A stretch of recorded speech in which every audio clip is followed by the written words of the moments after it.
Aiden likes to be a hipster. Okay, I actually was thinking that. I legitimately was like, it has to be just him wanting to do that. I'm serious. If you tell Aiden one thing, like, I think this hero's really good, he'll say, I don't know. But if you call a hero bad, he'll instantly, like, contrarian. Actually, that hero, I think, has, like, some value. So I think he just sees a lot of value in weird support. things.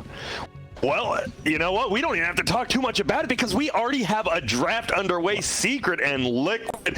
You know, this is definitely not two sponsored teams on the online Dota from 5 years ago, because these teams would have been an hour late probably. Nowadays, we're on time, baby. Old Liquid with Bulb, you know they weren't showing up on time. Oh, we thought it was 30 minutes from now. What, Bulb? We talked to you 1 hour ago. How do you say that?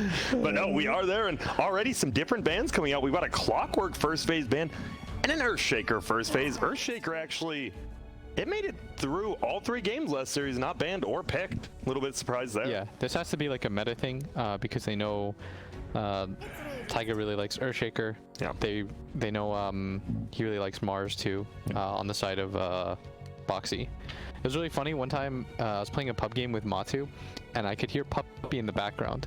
And I think they were at boot camp or something. Anyways, like they were talking about the heroes that no one plays, and he's like, he was making fun of us. He was like, "King Mars, only Boxy plays that shit." Like, yeah, he called us hipsters. Now everyone plays it. Yeah, this was before his time. This was pre-buff. Yeah, he was just saying like we play a bunch of hipster heroes, and then Matu was laughing and saying he was just kidding, but I don't think he was. So you guys are favoring Seeger, but the last tournament they did play in, they lost to Team Nigma 3-2 at the We Play Mad Moon or something like that tournament. And you think they're still, so why do you favor them so heavily if they did just lose? I mean, it was a 3-2, obviously. They won the major right before that 3-2 as well, but it seems like teams are giving them close runs. I think Secret is like best prepared for this kind of event. For people that don't know, Secret actually doesn't boot camp that much. They mostly do things online. To think about like how good they are. Everyone else too. Yeah, like for example, for us, for every qualifier we meet up together and we play the quals for every like event and stuff. We'll always boot camp. These guys just kind of show up, play from home. They're the best team in the world, so they're just like, we'll figure it out. And way too often do they figure it out. Yeah. We'll see if they figure this one, because this we've seen 3 regions already. We've seen a lot of EU and CS. There's been a lot of different picks between all these different regions, and if someone's gonna bust something out, it probably will be Secret. So we'll have to see. They first banned the Huskar, by the way. Not letting Liquid get their hands on that at all. And then besides that, pretty standard stuff coming out from Liquid. AHN, Big Fives banned out. The Clockwork, the only little bit different. Yeah. I think the thing with having less bans later in the draft, like some of those cheese picks, you may just want to ban at the start. Because it's like, well, you only have 2 bans later on, and you may want to ban heroes that counter what you have. Yeah. So, you know, banning out like a Meepo Husker type heroes in the first stage makes a lot more sense now than it used to. They just go with the coddle. We saw it. That seems to be the one thing that's definitely improved since the NA and SCA one. This Keeper of the Light hero is first pick, first banned every single game now. There's some really good combos. We saw the Ember last game, you know, the Bristlebacks coming back into fashion as well. That's a popular hero, so Cuddle looks solid as support. Yeah. It's going to be a Rubik Death Prophet. So Death Prophet did sneak her way on through. We saw game 2 of last series. Wonder what they decide to lane up against it. They could also take their 4 here. They can decide to take like Lion or SD or something like that and just be really strong. I know this is a hero that Max personally thinks is pretty top tier. Like this hero, at least for us, might have moved up quite a bit, as evidenced by the fact that Liquid is gonna first to it. Yeah. Is there a chance of the 4th position Shadow Demon again? We've seen a lot of people love that Shadow Demon into those Ewell's middle heroes. Or do you not like the SD Coddle? Would be like a little too weird for a support duo. Sounds a bit rough. Yeah, no stuns, no real, like I don't know, neither hero feels the weaknesses of the other. Makes sense. At least from my perspective, they both kind of sit back, they're very squishy, no real frontliner or initiator. SD with certain pairings can be an initiator, but you really need to then be drafting around this SD pick. You don't want to draft around an SD pick. They go with the Pango. All right. Okay, I think Pango is actually a decent way to deal with Death Prophet, because you can't really, for the most part, you can't really stop the ball, and you're pretty tanky. And I just like Pango a lot as a hero right now. We've seen it played in multiple roles, everything aside from pretty much like carry. we saw OGC utilize it as like a 4, a mid, an offlaner. Just has like a ton of versatility to the hero. And so Secret, they continue their advantage of having first pick by hiding all their lanes. Yeah. And you will get that 1-for-1 counter in this next phase. They'll end up banning out the Oracle. We talk when you have a Death Prophet, you need to save Oracle. Obviously, one of the best in Liquid. Well, Insania was playing that, as you said, when it was a hipster hero. No one else was playing it. Now that it's good, you damn well know he's going to play it. I can talk about that without revealing a lot. Sure. The idea was like, he was really convinced that Oracle was broken, and this was when nobody was picking it. Yeah. And the reason was he was saying all the 4s and 5s right now that are popular, Oracle just has to be good against. You have like Disruptor, for example, was like picked every game, and he's like, he's so good against Disruptor. Like he just kept telling me this hero is so value. Like if these heroes are good in the pool, then 100% Oracle will be a good hero, and he was right. He was. He like I was like, are you sure, man? We lost a lot of games at first. Yeah. But once we kind of figured out how to make it work, then it snowballed in the right direction. That's good. Well, Ember goes away, as you talked about before. The Keeper of the Light Ember Spirit last series, pretty dang good. Yeah, I wonder if Liquid decide to take like Grimstroke or something like that. Another Insania hero. Yeah, good call there. Grimstroke. Only coming out, so it will be the 5 Grimstrokes you talk about with that 4 Rubik. You're still not giving away too much. The Secret, you gotta show something now. Is it just possibly a Centaur? Something like that? Probably depends where they're. If they don't want to run Pengo as the offlaner, a hero like Centaur looks really good, nice and tanky frontliner. The Stampede to disengage against Exorcism is always really nice. But I think Pengo as an offlaner also gives you that Rolling Thunder, kind of prevents people from just charging on in. Oh, and yep, there we see it. So now it will either be an offlane or, maybe a middle Pango. More than likely an offlane, but there's the Earth Spirit, and it's for Yabzor. Oh, it's scary, especially 3 pretty immobile heroes on the side of Liquid and Rubik, Grimstroke, and Death Prophet. You get rolled on, it's going to be tough to get out of there. 10 seconds. For Liquid, what are we thinking? We actually did, obviously we're not seeing Grimstroke Lich this game, but do you try to pair up like a stunner with it? Something like a Wraith King, or what do you want to see on Liquid? I think it's too early to take Wraith King. Okay. Because, so the advantage of taking your mid first 2, or one of those 2 cores, is I think you get to hide 1 more hero. And Yeah. so, because if Mickey gets Wraith King right now, he doesn't get to see the mid or the he could potentially not even see his offlane matchup if that's not a mid if that's a mid Pango, for example, and so you're picking yourself into like a really rough position. So I think Insania's idea of second picking like Death Prophet is not bad, because then you negate a lot of the advantage of first pick. Yeah. You do get your offlane countered, but you could potentially still win 2 lanes. Okay. You're just using your last overall pick most likely for your safe lane instead of your mid. Yeah. Make sure you can and have the right carry that fits the game and can hopefully be that 10th pick. Yeah, encounters their 2 cores is that's the one thing that like second pick has going for it. But like oftentimes we see this second pick last like 10th pick not really pay off. We've seen them like You get to it, earlier. it feels like there's no pick that Yeah. salvages the draft because first pick has got to counter everything up until that point. Well, that is more than likely a Nisha Morphling. But Gods, your Scary. face? Okay, I I don't know think if you it's like the scary. pick I or like you're it. like the stank face for Nisha's Morphling. Oh, Like, that's oh, that's good. Filthy. I mean, Yeah. I just remember when Secret first picked him up, and I think they won like 20-something games in a row without I losing one. remember that. His Morphling. 10 seconds. And it's really nice against Centaur. 'Cause Centaur can never kill you. There's an animation to Centaur stun, especially in the laning phase, that you always see coming. So it's really, really difficult.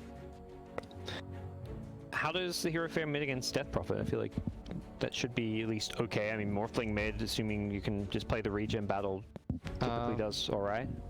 I think so. You should be able to waveform out of Siphon every single time. I haven't personally played that matchup. I think might be okay. I've seen Nisha mid Morphling just like beat matchups. I'm like, oh, Morphling should lose that, right? He's gonna get nuked a lot, burst down, harass, and like, no, he just knows all the tricks to playing this hero.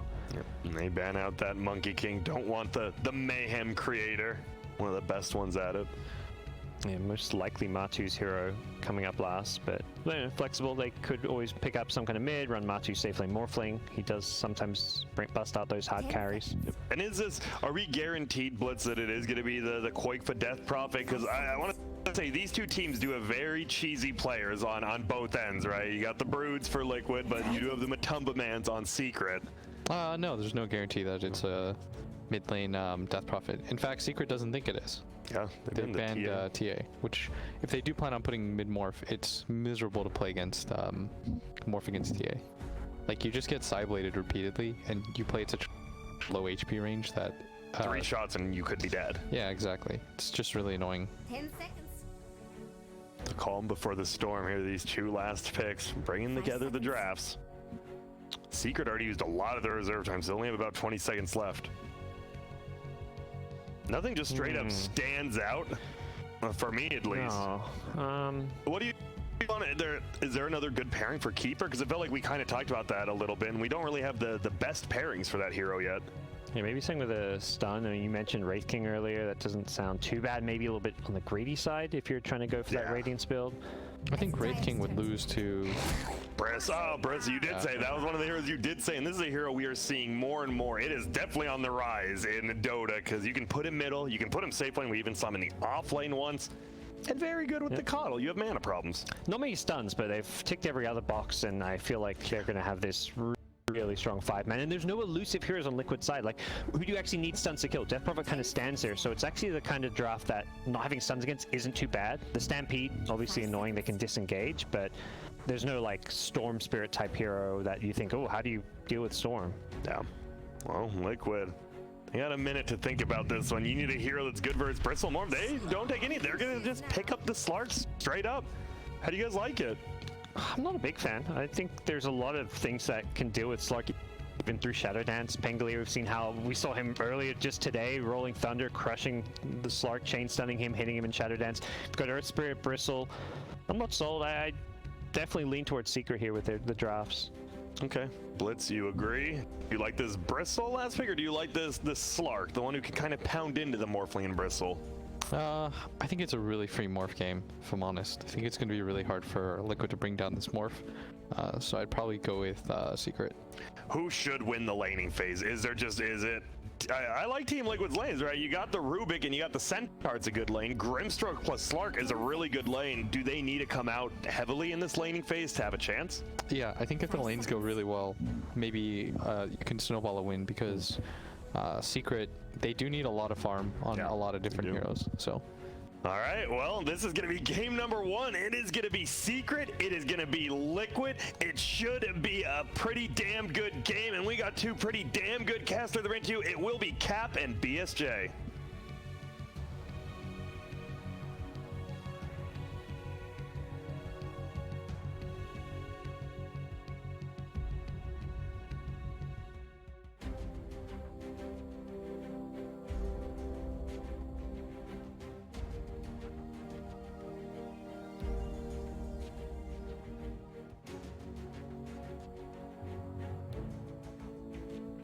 Team Liquid is a pretty damn good team. Currently, they're sitting 7th, or actually 6th now on the DPC rankings.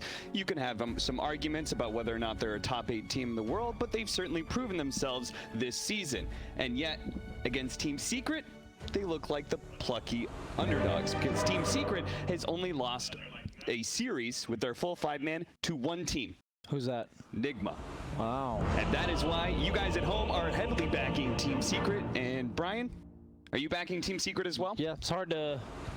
That'd be a bald call to not be backing Team Secret right now. I think they're the most intimidating team out there as of currently, and Blitz, talked about it during the Nisha piece, that they just sometimes make these other tier 1 teams not look so tier 1. And going into this game, we saw a similar game earlier with Slark where he had a lot of these beefy targets to be wailing on the whole time, but he just didn't have enough time to build up those stacks by the time his team was dead, or by the time basically all of his teammates' spells are on cooldown and he just is isolated. And Bristleback has that halberd build where it doesn't really matter that the Slark hits you because you have the evasion, Yep. you have the tankiness, and then as long as he's not ulted or BKB'd, you just halberd him. And it buys you that extra bit of time that makes it really difficult for Slark to lock on that target as like he wants to. Natural halberd buyers are really good against Slark, right? A dispel, or excuse me, a disable that he can't dispel. Yeah, absolutely. Dark Wonder if they'll ever revert that. I hope not. Yeah, kind of my boy Slark has been suffering from it, but I think Bristleback's the highlight of this league for me. Yeah. I had been feeling like he was pretty decent in pubs, and I think running a mid adds a whole nother dimension to the hero because he's typically known as an offlaner, occasionally being played as a carry prior to this event from teams like Liquid, with the Coddle specifically, and he's being such a versatile hero in any meta on anybody is generally very easy to draft around, especially when you have like Pango Morph. Technically, they could have done like 5 or 6 different lane orientations this game. I don't know how I keep catching that wire on my damn headset. Don't worry, all that scuffing that you heard on the mic. That was the wire on my headset. We're I got rid of now. that. It's all good. Yeah, that was Cap's fault. But when it's like when you're going for this 10th pick on Team Liquid, you go for Slark because it's good against Morph and Bristle in game in terms of hitting them. But Yeah. you don't even know what your lane matchup is. Right. And then you don't even know what's mid. You don't know if the Morphling's mid. You don't know what type of pace you're going to get in the game because if they put Morphling mid, it's completely different pace than the Bristleback. And it's just really hard to paint a picture for yourself when you're picking that last hero as the carry role of, okay, this is the pace I need to set. This is what items I'm going to be building just by looking at the opponent's draft. And that makes it really hard for that 10th pick. I think the example of like going on a Bristol and him like almost killing you in quills when he's off lane is a good example of his strength in mid, right? If he's ahead of you, he's a very hard hero to fight into. And so if you can fit him into a different position, if he can scale well enough to put him into the mid lane, then it seems a very suitable option for him. Oddly enough, they are putting Matama Man on Morphling, and he's mid. So I don't fully understand why they chose to go with that lane orientation, with that player orientation, but needless to say, looking forward to seeing Matama Man on Morphling. Obviously not the Nisha Morphling, but he is quite a connoisseur of the hero as well. Yeah, it's funny. Matama Man's classically, his heroes on the old Liquid was the heroes that it was joked about, the green heroes.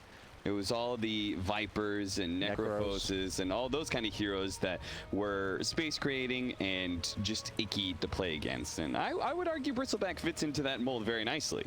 Hell, he's even got a green ability in Viscous Nasal Goo. That is quite icky when it's spraying on you. But he's exactly that kind of frontliner and space creator that Matama Man traditionally played. But instead, he's going to be playing more of that hard carry in the Morphling and playing that mid lane. Maybe they think the Bristleback's going to have a better early start. And from what I've seen, Nisha's the one they play around in the mid game, while Matama Man is usually recovering with a little bit of a rougher lane matchup. As you see him already dipping down to below 100 health in the mid lane. Probably a very favorite lane for Death Prophet. And maybe both well for Liquid in the mid game. It might be a nice source of momentum for them. Yeah, this is something that Matama Man has been kind of looking to prove for himself this season, right? That while he was traditionally put on more of a 2 role, that he can be one of the best carries in the world. And we'll see how he's able to assert that statement here on the Morphle. I love the Creed Dragon that's gone on top. As you see it dive a little bit aggression bottom lane from the Coddle Bristleback, but the Earth Spirit, the Absolver, dragged the creeps to hit behind his tier 1. So then Mickey dragged him behind his tier 1, and now we've got 2 separate 1v1s. And these are the kind of shenanigans you kind of need to do against Slark early, right? Especially with melee heroes. A kill support that you like to call it in Grimstroke. Absolutely, and last game we saw, or last series we saw a Pangolier Snapfire versus Slark, which is quite powerful for nuking him down and dissuading him. As we see a First Blood bottom, I guess he overextended, not somewhere where we would have expected. Yeah, they got all those stacks. He had 13 retaliate stacks, so they just got a telekinesis into stomp and just whacked him. Guess they didn't have blinding light on Coddle because I just can't envision how they're supposed to kill the Bristleback unless he overextends there. Yeah. Big kill though. As we were saying, it's when you have 2 melee heroes, you just don't want to go on Slark early. So giving Pangolier those early levels, making it so maybe the Earth Spirit can just rotate out at some in earlier time and leave Zai to his devices, potentially help out this mid lane, because right now, despite the fact that Matama Man looked like he was struggling earlier, he's up 12-1 to 8-3 in CS. It's going to be about even after DP gets these last hits, though. Yeah, I think quite has been lured into trying to harass. Yeah, he sees them a little bit low. Stomp goes out underneath the tower. Taiga does get dangerously low, and Boxy gets a lot of stacks on him as well, so they won't really be able to pursue. I was also watching that middle lane, and it's kind of gross how Adaptive Strike is so efficient for CSing. Just 80 mana to secure like a range creep. It's not too bad on a hero that has almost 400. Almost goes down. Surprisingly doesn't level away from him. We've seen that a bit from other Morphlings where they go either 404 or they go this 4 build. As you said, it's a very efficient ability to secure CS, but he can't use waveform to get away from the or from the Soul Siphon. Right. So a little bit of give and take there. No, sorry, I was talking to Adaptive Strike. Yeah, I'm saying that because he has Adaptive Strike, it gives him the CS securing, but he then does not have the option to also waveform away from that Soul Siphon, which I think is making it so Death Prophet trades better, but he probably has an extra 3 or 4 CS because he leveled that Adaptive Strike. It's a tough decision to make. I've seen a lot of 404 Morphlings this patch. And it is costing him when it comes to the net worth anyway. He's had to pull in a bit more regen. But Matama Man is going to fight it out once again. But top lane, Yapsor gets the roll in on Insania, is scared away by that Inkswell. Back over to mid lane where Matama Man has been harassed quite a bit. That morph strength allows him to always be able to keep alive with just 100 or 200 HP. Yeah, Koifa is relentless. Just keeps running at him every single time he can. And that region really adds up, because even though they're similar on CS, Death Prophet has a 300 net worth lead. Italian stakes are popped here. Boxy's trying to land hits. Blinding Light creating some issues, and Nisha is able to get far enough away. He's good. And is actually going to healing salve up. Thought about looping around and seeing if he'd catch Taiga, but Taiga played the right-hand side, played the distance away from that bristleback, allowing the quill stacks to fade. I think a lot of the momentum for Secret was his bristleback, expected to be coming out of the laning stage. So because the other 2 lanes are losing, and this bristleback did die once, it's actually looking really good for Liquid so far. Oh, Taiga. He tries to go for an early telekinesis because he knows that blinding light will always secure the bounty rune. Unfortunately, didn't quite time it perfectly, and as a result, Secret will manage to get 3 and make it a 4th, actually, as Puppey chases another one down. I think it was actually a denied bounty rune from Taiga. But another kill onto Zai, leading Liquid up 2-0. Boxy just going to go back to base. Looks like he is. I was wondering if he's going to pop the 10 stick charges and then ferry himself some regen, but instead he elects to just take the walk of shame. Only going to miss out on a few creeps, while Rubik is going to get the experience and 1 CS with the Fade Bolt, so really not missing much. I like this approach. You want to be topped off against the Bristleback as well as the Collar, because their relentless aggression that you're seeing. Once again, Blinding Light pushing him back. He's just going to instantly TP. Does mean he will not have a ton of regen left for this lane, but at least he can still stick around. Mid lane, Yapsor holding onto a regen rune, but it's going to be forced to pick it up here as Insania shows himself. You'd think he would have loved to give that to Matama Man, who was both low on health and mana. Yeah, the Slark we saw earlier had a Coddle as a lane partner. I don't think Coddle really enables Slark to win his lane, while on the other hand, Grimstroke, when he pounces you off Slark, that's scary. Yeah, you're going to get a full Inkswell. Taiga, the bottom lane, has to toss it. He's actually going to use it to toss on a Puppey. They thought about going for the kill there. Looks like a slight miscommunication. Meanwhile, that top lane, back to bottom, Yapsor is going to be able to get the roll in. Taiga shows himself, gets 1 kill, and probably a second, is now they're brave enough to be able to dive into the tower. Double quills, that's so much damage. Double quills, and they even up the kill score. 2-2 now. Yeah, Zai barely lived top, and even though he's just sitting in the trees here, unlike Boxy, he is alive and he is getting experience and a few CS as well. So much better situation there. And he does the need to Secret catch side. up, as he's slightly behind the Centaur in net worth. Same goes for the Morphling compared to the Death Prophet mid, and quite a decent difference between the Bristleback and the Slark. So that's where, even though they just got those 2 kills, the net worth is still slightly favoring Liquid. All the lanes are just being won by the slightest of margins. Yeah, I'm now curious to see how the Bristleback Slark matchup pans out this patch. after Slark has a much better start. Earlier, the Slark was hindered while the Bristleback was mid and had a really good start, and it did not look all that great for Slark. So we'll definitely get a different interpretation of this matchup, this game. This Quill's so annoying, but fortunately a Centaur. Very tanky. Who do you think is going to be making the first move here? Because Liquid can't be too unhappy with these lanes instead, especially if they can get a kill here in the top lane. Zion some trouble, has the silence on him, and as he gets it off of him, the pounce fades, but the Inkswell explodes. Yeah, I think it's the Death Prophet that is going to be a part of the rotation. Whether or not he goes to the Slark, potentially, because the Pangler is so far behind, or they come to him like you're seeing here. I don't mind them rotating here, because their lane bottom just... Who wants to lane against Coddle Bristleback once Bristleback hits 6? He starts right-clicking for so much damage. You want to be able to open up the space on the map somewhere else, because this Death Prophet is in absolute control of her lane, and if she doesn't come bottom or you don't take the mid tower, then this Bristleback's just basically creating a lane that nobody on your team can farm. The problem I foresee is that Liquid don't have any one lane that seems particularly susceptible to being pushed on. Right? Like the Bristleback standing in front, like, okay, that's going to be annoying. We have to all in, and the team fight could still go wrong. You got this elusive Morphling who's just hard to be able to burst down in general without some, you know, real blink dagger stuff. Insania shows himself. Actually managed to get the silence on him a ton of man, and he didn't morph in his strength. He will die. Huge kill, and that's probably going to be mid-tower, because they don't have Pango 6 yet. Yapzor is only level 4.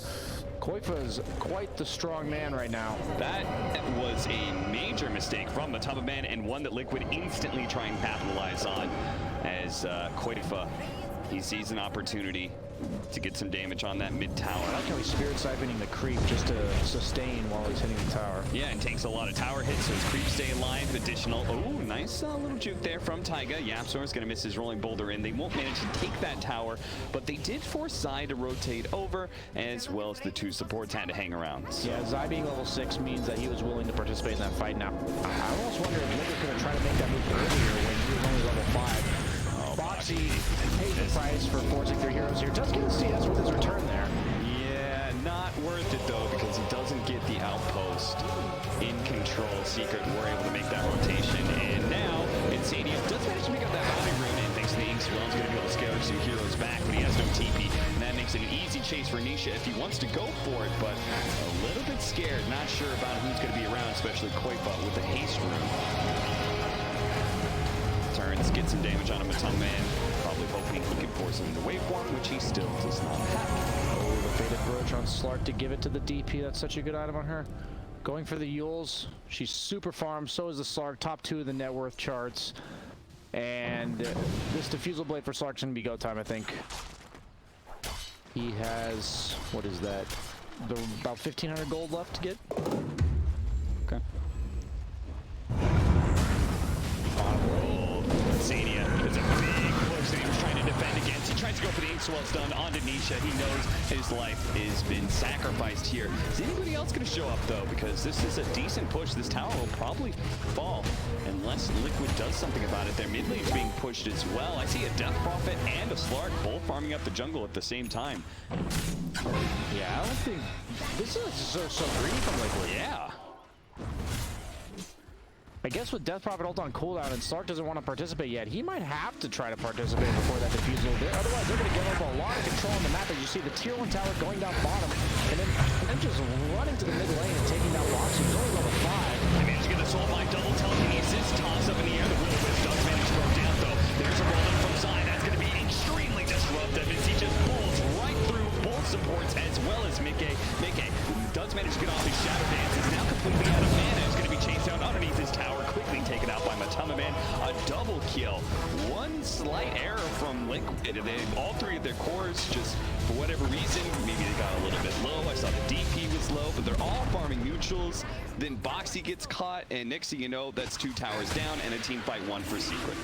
Yeah, what I see the difference between teams like Liquid and Secret is early on when Pango was level 5 and Secret's fight condition was his level 6, they didn't look to make a move or at least force one with the DP, and I think they could have even taken the Pangoliers tower or just really forced mid tower, even if Morphling's alive. They had very little deep push and they just didn't hit that window. On the other hand, you have DP ult on cooldown, Centaur's level 5, and Slark doesn't want to fight yet because he doesn't have defusal, and they just run at him. Right? Like, you can tell they recognize the enemy team has absolutely no desire to fight right now, and that's what Dota's all about, hitting these power spikes, looking to smoke now that they have their power spike on the side of Liquid. But now that you've given up that much map control, I guess you could just take this mid tower, but it's super low, and Secret already did the ample amount of stalling. You expect to lose your mid tower to Death Prophet at some point. It's just because they rotated so many heroes earlier, now this 4-man rotation is geared towards this mid tower, which is already super low, rather than something else maybe more fruitful. Yeah, it feels like this is not the most productive movement from Liquid. They have to do it though, right? Yeah. That's the problem. And Team Secret, they'll get a simple trade out in top lane. Matumbaman is free to take that. They play a little bit spread. Nisha's getting some extra farming time. Puppey takes the outpost as well. Yeah, just notice how Liquid wants to fight right now, and Secret's somehow still getting something on the map and avoiding them, which it just shows like this tier 1 level of movement on the map that I always love to watch when I watch them. Oh, get him, Nisha. Now stuck up on the high ground, and he does not have a TP scroll. They have no way to be able to get him out unless Yapzor can kick him down. He gets close enough, and sure, does manage to get that distance. So that's why Crit practices Earth Spirit. He needs to have a plan B for Arthur at any point. 8-4, Team Secret. Even though we did talk about how they managed to make this successful move and such, they're only up by 1k net worth. I'm surprised it's not more. Puppey in the mid lane trying to push that out while his team goes for Roshan. Liquid did not manage to nab him like they were hoping to. Yeah, they have the Vlads, they have the disarm, the sticky nasal goo from the bristleback, so a lot of minus armor if Zai can get that proc, but he's already pretty low. They're gonna find out now. The stroke of fate just going on pit, or well, he didn't actually hit Roshan, he didn't see anything. I'm sure they either didn't see it or they just didn't feel confident to fight into the Willow. There's no Will-O-Wisp either. Wow. So for you, if you knew, you would fight if you're like... Yeah, you have to fight. It's not that you would or not. I don't think you can have Death Prophet hold off cooldown and they don't have Will-O-Wisp and you just don't fight. I don't think that's... They're just getting away with too much, I think, on Secret right now. Yeah. I think the stroke of fate, it only really shows vision of where it hits. I don't think it hit Roshan's. I believe it. I think they maybe just didn't know. Silence goes out, but Matumbaman easily takes that kill, and he's free to play very aggressively with that Aegis that he has. And Liquid, they are in desperate need of a really big fight at some point. Yeah.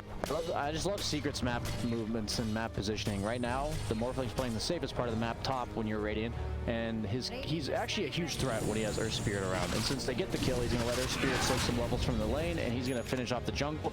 Meanwhile, Bristleback's playing around the Ancient stack that they have bottom, which is beautiful for him. Look at all those items. All right, surely this is going to make the net worth go up higher, because they just took Roshan, and they were still only up by 1k. I think it's deceiving in this game because Secret's draft is really greedy, to be honest with you. All three of their cores rely on ample amounts of farm, and you're seeing Pangoliers kind of just turn into a third support. So with this Aegis, I have to imagine they're going to be able to extend this lead even further. But what's Boxy's status here? Is he working on a blink dagger? Almost has the blink. Okay, wait. He's got it flying out to him right now. Wait, does he? He had it queued up earlier. And okay, yeah, he has enough. He has 5,000 net worth. He's definitely got it somewhere. Top lane. Oh, this is maybe a big pickup. Never mind. Matumbaman does manage to get off strength work. He's out of mana. And actually, the Soulbind latches onto Yapzor. Can they take advantage of that, though? They're going to turn on the Yapzor. An easier kill by far with the Will-O-Wisp. And now the rest of the Seagulls here, especially the side. Rolling into the back line just like he did before. He's going to find Taiga. He's going to make sure to take him out of the swashbuckle while the rest of the team will be anxious of going out. They've already managed to take out the Coddle as well as the Pango. And now the second life onto the Morphling. If they can manage to get some sort of silence, a stun, anything to stop this TP away, but he's out. A good bail from Secret. If they can get everybody out of here, it would be excellent. But looks like Zai is still going to be chased down. No swashbuckle up. Now he's been silenced. So that will be, presumably, no, another jump away. Boxy has his blink dagger up in a second, though. Spots him, hits and stop, and that'll be a third kill. So sure enough, Liquid does manage to find that big team fight. the Aegis really wasn't that useful for Secret. Wow. That's more like it coming out from Liquid. Now that they have this Diffusal Slurk, he's more and ready to go. And has Aegis, so he feels very confident on the top half of the map. But his team, you notice how the entire time he's getting hit here, Slark's building up that Agi. Now his team's here. And by this point, you've just lost too much on the Morphling. He's not fighting because he had to strength morph, so he doesn't do any damage. Now Bristleback comes in. That extra bit of damage on Slark really does make a difference there. Morphling forced to retreat. Liquid's on the prowl. I mean, that Inkswell stunned him right as he turned and faced everybody. Yeah. It was like the worst case scenario for him. He just took all the damage straight to the face. I don't think he even got off his Essence Ring, which pretty big neutral item pickup for a Bristle. Yeah, going on for that halberd. See how that window of timing for the Slark is going to just basically diminish at this point because this halberd is just so potent. What's Slark working on? Is he going for a BKB? But for the Echo Saber, a bit greedier of a build, I would say. It helps him scale better, but there's a lot of just random crap thrown on the ground by Secret, even during his ultimate. The Earth Spirit stuff hits you, the Pangolier stuff hits you, the Coddle stuff hits you. So even if you're in your ultimate, your damage output's going to be severely limited, and he pretty much serves as a threat to enable his Death Prophet to deal out the actual damage, at this stage in the game at least. It feels like the way Liquid's playing that they're at least somewhat confident of this game going a little bit later. Do you feel the same kind of confidence?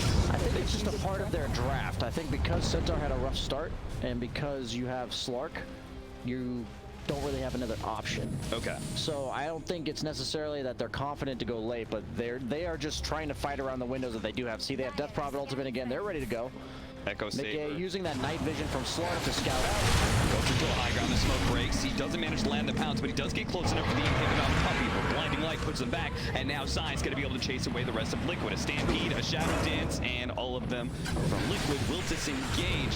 He did place a ward on the high ground, though. They're going to make sure to protect it as Puppy tries to deny it. Now two-man silence with the Soulbind on top. Here comes Yapster. He's going to try and help out Matama Man, actually turning into a Death Prophet and silencing Mickey.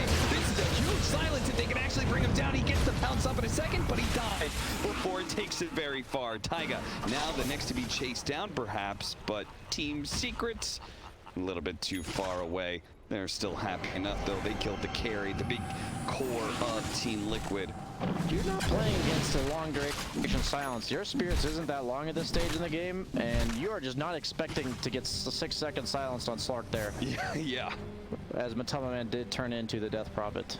That was big brain move there from the Matama Man, but he goes up to the high ground and does get silenced onto him while he's still in agility form. Pretty low, but the rest of the team wasn't able to capitalize, and now Taiga's in the wrong space here. While the right-hand side, they're going to chase down Boxy pretty easily. Both of them should fall. It's pretty much at Secret's leisure. And that little net worth lead begins to chug upwards once again. Now 3K, 13-8 at 20 minutes. I don't know what you do at this point as Liquid. You've lost so much map control. You're just getting ran at. Death Prophet is still off cooldown. Okay, so into the Inkswell. They're really got a gun for Nisha here. He does have 20 stick charges. You can pop now. So on the essence or Koifa. He's getting a little bit low, but Matama Man has already thrown out a shotgun, and that was not enough to kill him. The roll forward, Zai is actually going to be able to intercept. Matama Man gets back safely while Taiga died to some of the supports of Secret. Zai gets in and gets out just as easily. The Stampede goes out. They're looking for something here. They're going to go for more of them. There's no one thunder. They managed to get a Soulbind silent on it too. Yapster is controlled up and seen it. Torment's what do?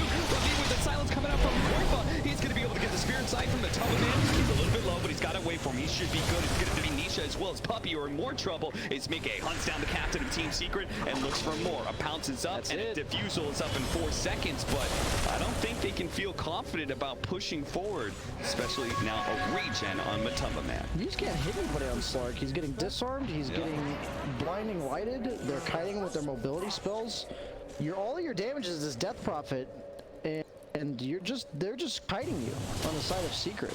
A lineup that doesn't seem like it should easily get kited. The Centaur, the Death Prophet, the Slark. Yeah. But Secret doing a really good job of making sure they don't overcommit for these fights. I mean, let's just list them out here. Blinding Light, Heaven's Halberd, Lucky Shot, Rolling Thunder, Blinding... Even Earth Spirit stuff hits you when you're in your ult. He can kick you away and stuff. These little things add up. I think Slark probably has like what 3 or 4 essence shifts. They're all gone, I guess now. But I think he only hit 3 or 4 times that entire fight. And that's the problem I have with playing heroes like Slark against the Coddle. No natural way of locking onto your target. And maybe that's where some of the problem comes from his build with the Echo Saber over the BKB. He feels really incapable of doing a whole lot. I don't mind the Shadow Blade since he went for the Echo Saber. I think the best way for him, rather than going for a BKB at this point, to get the hits off is to catch somebody on Secret off guard, utilizing that vision. And when we roll to the 25-minute mark, if he hits that Shadow Blade right around then, it will be nighttime. He has the full 1800 vision. That'll give them the rare advantage of being able to have the vision of Secret almost every single time. It beats down Puppey pretty easily. Puppey Huge kill. Thought that Boxy was completely out of his element there, but rather he did have Insania close enough to be able to turn around and get the kill. It's pretty decent. I think that's part of the reason the Shadow Blade, right? Yeah. He wants to be able to hunt down Puppey in these team fights. You have to get the back line. Otherwise, everyone else just gets saved, and the Bristleback's way too tanky to focus him with his supports behind.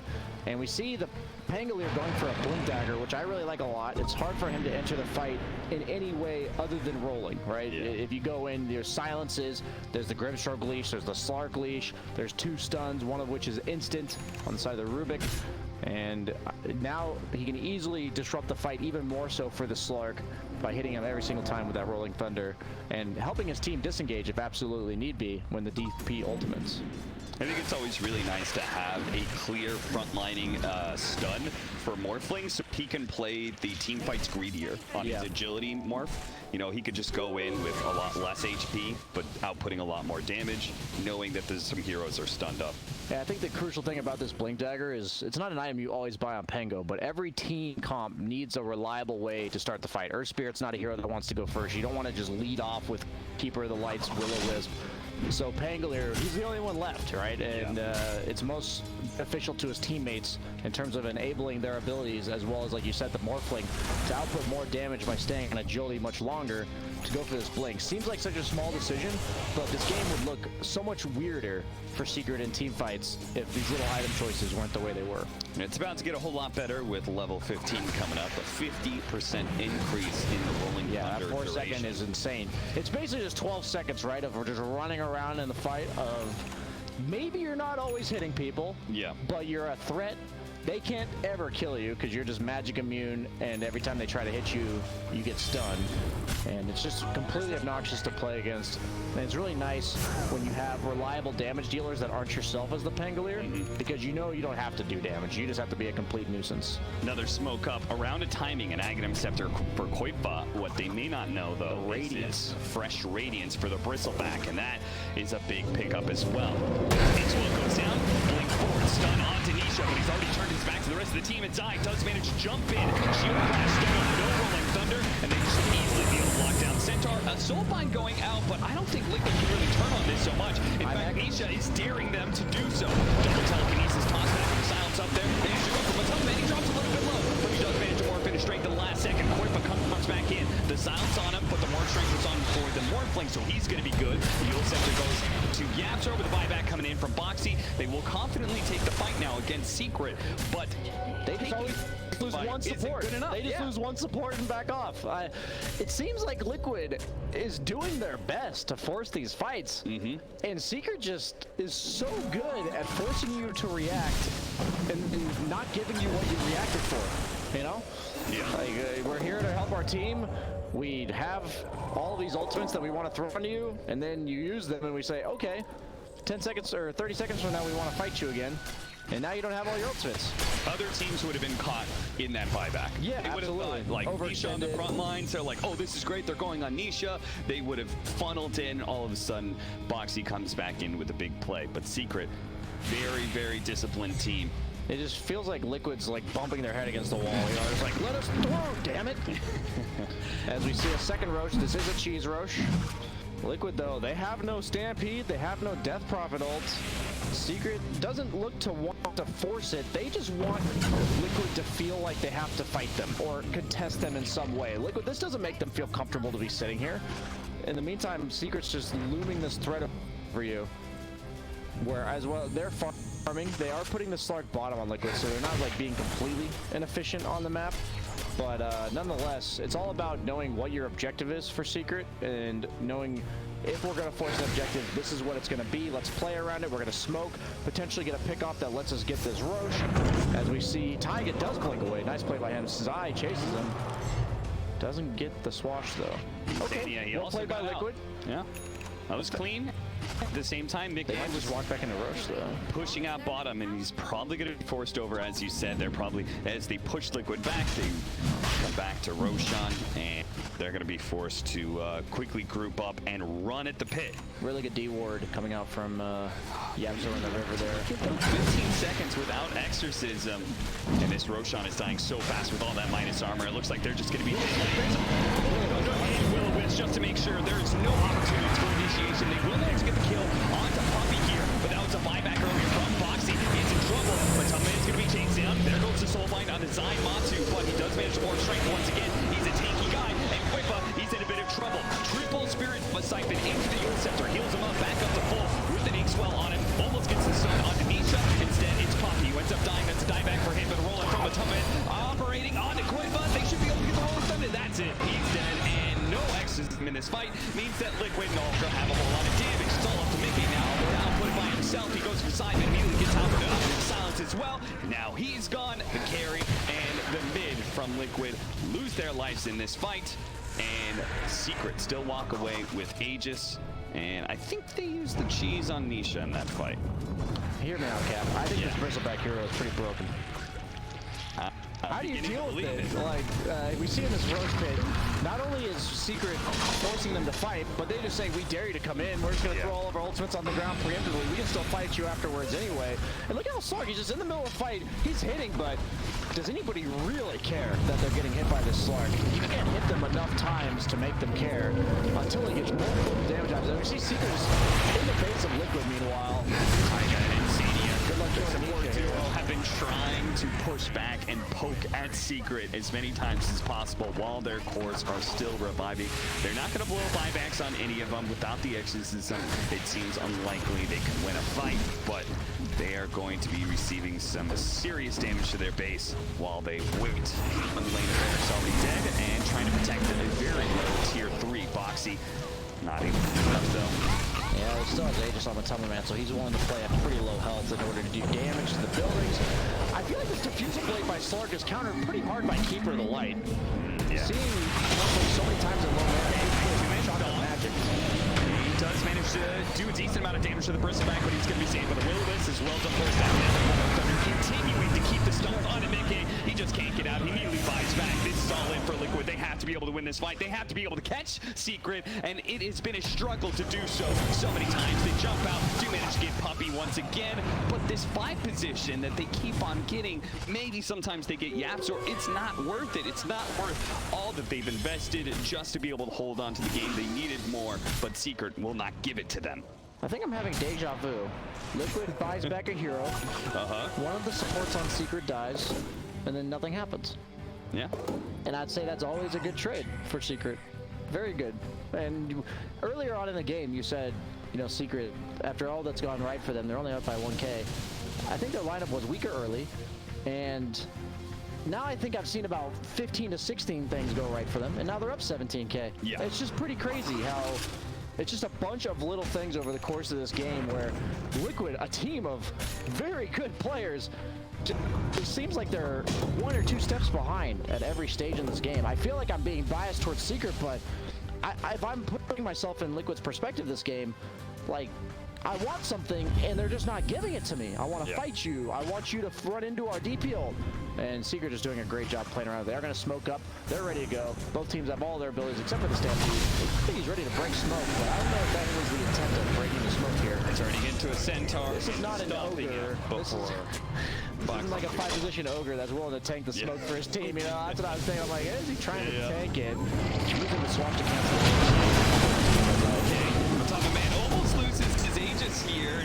turning fight, and he's willing to make that trade-off. If they can actually kill Mickey, and they will manage to do so. He's dead. No buyback there. That's just going to be it. Liquid call it GG. They seem to be utterly neutered, completely powerless against Secret as the game goes on and on. What a school. Yeah. I get this OG feeling like I did yesterday, where you're just watching them and everything they do makes sense.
What's Radiant's ban plan anyway?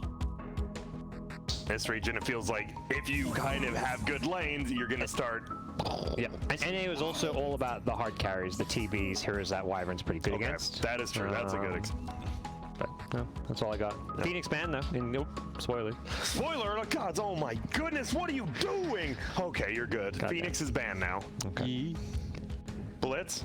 What about Phoenix? No, give me. Just tell me how wrong I was. Why is Winter Wyvern really not big pick? I don't disagree with you at all. I think you your gave very assessment- good. Yeah, I thought your carry, like 10 seconds. the way that like EU doesn't pick like TB and stuff as much. I thought your assessment was very on point. Blitz, what about you? And is there any other heroes you're surprised we aren't seeing yourself? Such as a TV? We scrimmed a lot of teams that ran Bounty Hunter, Okay. but that might have been like a one-off. Like this was like 2 months ago. Oh, okay. Where the patch first came out, it's like everybody kept picking Bounty, but that might have just been like to see whether or not it was actually good or terrible. Yeah. I mean, you got to do it somewhere, right? And well, if we're not seeing it here, that makes me want to say it's probably pretty terrible then. Terrible is a strong word. I think it's very situational. Okay, give me a situation. I think like Tinker plus BH is pretty good. I think Storm Bounty Hunter is pretty good. Tinker, so you want to pick two trash heroes to make them fuse them into one good hero, DPZ style. Maybe if those heroes could fill one of the 5 slots, and you still have 4 of the heroes. When a team runs Tinker BH in this tournament, you're gonna look real silly. What if they lose? What if they lost in 20 minutes? Would you admit you're dumb? Yeah. Okay, and I'll admit I'm dumb if they win. Yeah. I'm down for this. Okay. But we have Got a Coddle first pick. Yeah, this Coddle feels really, really good right now. Stacked multiple camps. The laning is still a little bit shaky, as we saw at bottom, like when the bristle dies or whatever. But it still does so much in team fights. The chakra magic is really useful for almost all the carries that I think Europe finds meta, aside from maybe like Lycan or something like that. But a lot of the cores he enables. And the exact same. Yeah, are we running it back? Because I wanted to bring it up, actually. As you said, Insania, a little bit of a hipster. He decided to take second pick, which means, Secret took first pick the first game, and then they get Radiant, so it is a complete run back. Same pick order, same side. Yeah, it'll be interesting. I mean, I think hipster's the wrong word. I think Aiden he's confident in his ideas, and he's willing to lose some games to see if they're gonna play out or not. And a lot of times, like the Oracle thing, Slardar, he was on the Slardar before. Right. A lot of he is right about stuff that I'm initially very skeptical of, and I'll say like, why are we doing this? We're losing a lot of games, but he's a smart guy, and he generally has a bigger picture understanding, or he thinks maybe like we can't do it quite yet, but we're eventually going to get to the point where we're good enough to kind of see the vision. No. Is this the exact same four heroes? It is the exact same order as well, my friend. All right, run it back. Run it back. Oh, would you? There's gonna be some adjustments, I feel. What do you feel? What if there wasn't? Liquid's gonna ban Morphling or Bristle, I would suggest. Yeah, I would say Bristle, maybe. I agree with Bristle. What do you think, Will? You know Liquid better. What's the adjustment? I think we'll either ban Bristle, or the Morph is kind of a problem too, actually. I think the Bristle is killable. The Morph might have been annoying. Do you remember who they banned last game in this slot? Ember or something? They did ban Ember. I think they banned Ember at some point in the draft, so that would make sense. Could do it again, and Secret could actually just take Ember. Ember's really nice against the heroes that Liquid have. You want Poke. Poke is real good right now. You want the ability to like deal damage without having to hard commit. Ember Spirit is your boy. They do ban the Bristle. So you ban Bristle, maybe Secret take Ember, and Liquid might literally run back like the same lineup. Grimstroke is always really good against. The thing is it's really going to be funny if we take Grim, because Grim's really good against Pango. You can't, if you're linked to somebody else, even in your ball, you just don't go anywhere because your hero can't continue to stretch forward. And the Phantom's Embrace and Inkswell are both really annoying for him to deal with. So it's like, logically, obviously Liquid didn't think the opener was the issue. Grimstroke is good against Pango, like a 1-to-1. I think Lukey, who's like the #1 Pango spammer in NA, He says like it's really, really hard to play Pango against Grim. Yeah, he said there's only 2 heroes he truly will not pick it and do Beastmaster and Grimstroke. Beastmaster, really? He says he doesn't, because I mean, it's NA pubs, right? You lose 1 fight in the mid game, you just lose the game, and you get roared once. I mean, that's not a pro game, but that's why he said he wouldn't do it in pubs. He's like, if I get roared once, the game's over. In pro, I feel like if they're roaring your Pango, it means you're carrying your mids not being roared, which sounds good to me. Secret are the first. Nice, we got them to break. You did We it. won the steering contest. They take the Tusk. We saw a little bit of Tusk. Obviously, in SA, it was big. You had Schofield playing it. Yo. This hero's strong in the lane. Tag team is a very good ability in the lane. Question: why do you think Puppy didn't just take the? Nearest You're just looking. They won really hard last game. I Why think it not was just- Yapster's core. He probably said he I don't wanted to play something I don't want different. to play Earth Spirit twice in a row. That'd be my guess. You can see that.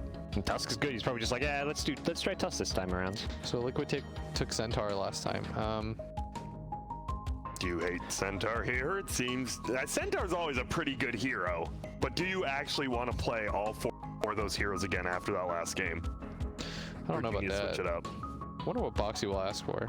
We got one brought up. Gods, you were actually asking where was that Timber Saw? It goes unbanned, unpicked, and you know, obviously Tusk is a Spear Vessel hero, but it's Boxy and it's Timber Saw. He was one of the only people first picking it.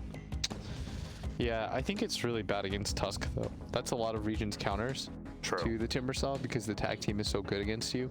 You actually just slaughter him in lane. You're right. Maybe that's why they did pick it up in advance. Could have been. Could see that. I think at that point, though, that's like, what? Both supports committed to dealing with the Timbersaw's lane, maybe? All right, Liquid is Run taking it back! Let's the go! run back. All right, why not? That's pretty funny. Well, Blitz, I can tell you one reason why not, because you guys freaking lost the first game, but besides that, sure, why not? I'm sorry. We'll see, though. Team Secret, this is about the time they pick the Morphling. Is Morphling, I don't know. I feel Secret, now that they changed 1, they're probably going to change it up more. Or is Morphling still really good here? Puppy's looking at our draft and laughing so hard. He's like, what are these clowns doing? In Secret's head, maybe?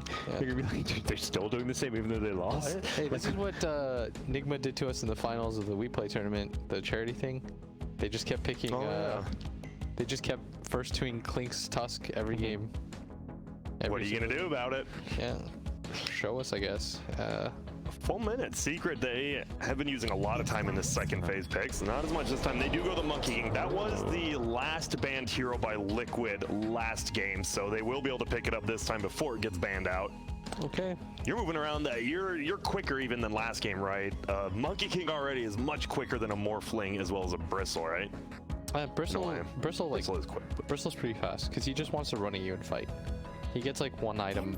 that's Vanguard and Yeah, because being tanky and dealing damage is like his thing. So as long as he's tanky, he'll deal damage. So he doesn't really need to build DPS until later on into the game when everyone starts getting a way to deal with him. But it's okay. Monkey King's a pretty nice pick. then it's Matu and Nisha, right? We already said they play very similar heroes and they're all able to play any hero. I guess that's just Secret in general. This Puppy used to play. He was the one who invented what? He brought the Panda 5 into the pool for a bit. Yeah. Last game, Secret last ban TA. And I think that makes sense because they had planned to put the Morphling mid. And we talked about how Morphling doesn't want to play against TA mid. Arc Warden banned. I have not seen Arc Warden in some time. Probably want some kind of hero to utilize the space that Monkey can create, because this is not a hero that wants to sit back and farm. Once he gets his levels, his first item, even before that. Just Yeah, they have 4 carry type heroes. Monkey's not your traditional carry. Monkey is a team fighter and a space creator. That's how like Topson and all the really good Monkey mid one. That's how they play him. Yeah. Where's the wave clear for Secret? Keeper's You not always bad. look at that, Will. Keeper's not bad. That's true. Keeper actually Even Pango's not bad, Pango, right? yeah. And Monkey, once he gets like 2 items, he can instance that kill. Yeah. There it is, gods. All right. Sorry, I had to cut you Wave off. clear has been found. Yep. All right, last ban. 50 seconds for Secret. Obviously, you have that ban to pick. No reason not to use all reserve time here. Anything just stand out? Arc Warden gets banned. Are there any similar heroes like that? Is there a chance? There's no way it's a good Meepo game, right? I mean, Especially because you're ninth pick. Yeah, I was about to say, because you're ninth pick. Yeah, maybe if you really wanted a meepo, you could like ban like ET or Mag or something and then place it. It seems a little bit wild though. A little too wild. I think Liquid have even okay heroes already for the meepo with the AoE stuns. 3 heroes with kind of AoE stuns. AoE sounds from DP. Yeah. People forget that silence really messes with heroes. Yeah. I could see Secret going for a maybe more traditional, harder late game carry. I'm trying to think of other like heroes as well. What about I'm surprised we're not seeing Lone Druid at all from either of these teams. Obviously you've got some premier players there. They banned the Huskar. Do they TA? take the TA? That's what I was gonna say. Do they take the TA? They take the Medusa. Ooh. The The Nisha Medusa. I mean, they needed- normally his hero. Yeah, they needed a hard 1 carry. That's what we were talking about when they took like Monkey, Pango, Coddle, Tusk. Yep. Their 5-man's pretty strong. Do you remember that summit? I think you were both there when it was Let's Do It, and they were first picking the Medusa, and he was still carrying games. Like, this boy's Medusa is pretty damn good. That was the old Polish squad. Yeah. He was hard. Dude, it was just crazy. That's like, literally overall first pick Medusa, and then still just win the game. You gotta be careful. Well, all right, Liquid, you see the Medusa. You need something that's pretty quick paced, but deals with it. Is PL an option? Is that too greedy? Versus the Monkey King, all of that. You need something to scale a little bit or deal with her. Hopefully not a PA. Yeah, hopefully not PA. At least with this one, you have PA Grimstroke. Honestly, I would take PA this game more so, but you got to get something to get in it. They go with the Anti-Mage. Okay, so Anti-Mage versus Medusa, obviously Mana Burn versus the Mana Shield. Is it enough, though? Or is this going to be a very quick-paced game and Anti-Mage might never come online? Could just be a really fast game. It really depends on how the lanes go, I think. If mid lane last time, I think I saw DP did beat Dusa. Yeah, but I would quite imagine that convincingly, Yapsor is too. going to be like the equalizer. So if Yapsor can rotate between all 3 lanes successfully, I could see Secret just snowballing a win. They need a snowball too, because I feel like the AM should have a good game with a Grimstroke in lane. You've got the kill threat with the Inks. And if AM gets like 3 items and you're not 10k gold behind, I think Liquid just win. Yeah, he's very good against Tusk too, which is like one of the few disables that they have because you can counter snowball. It's really easy. But I think Coddle Dusa right now is a really good combination. Just because Coddle, not just the fact that you replenish mana, but because you can stack so many camps simultaneously. You were talking about that earlier, yeah.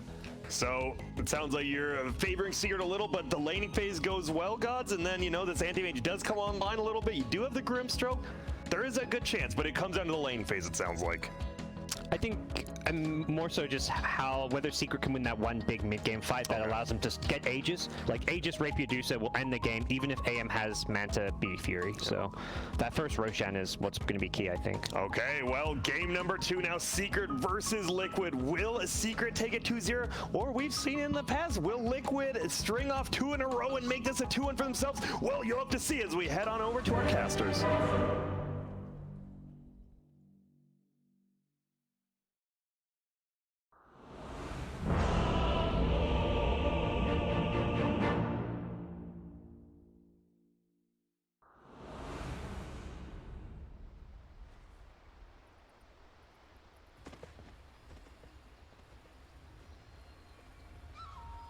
Prepare for battle. It's not very often that you say no to a hero player combination that nets a 75% win rate, but Secret have done it twice.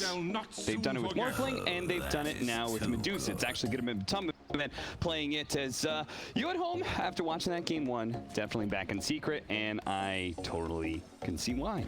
Yeah, I like this draft a lot better for Liquid, though. Yeah. I think Slark has kind of proven its futility in the current meta. And Anti-Mage, I think they have a much clearer win condition for Liquid. And despite the Coddle giving the Medusa mana, Anti-Mage burns it real fast. And most notably, I think the last time we saw Anti-Mage be really prevalent in the meta was when it was a Grimstroke meta, where you threw the Frost Armor and the Inkswell on the Anti-Mage, and he just blinked on people. And he was able to participate in the game much earlier than you would normally think an Anti-Mage could. I do think his lane should be pretty good here against the Tusk Pango. but probably not going to be nearly as free farm as that Slark last game. And I am deeply concerned for Boxy bottom, just against this Monkey King. One of the best, well, maybe not the best start for... Yeah, Nisha may just be giving up the first blood here. Who's he going to give it to? It's going to be Koifa.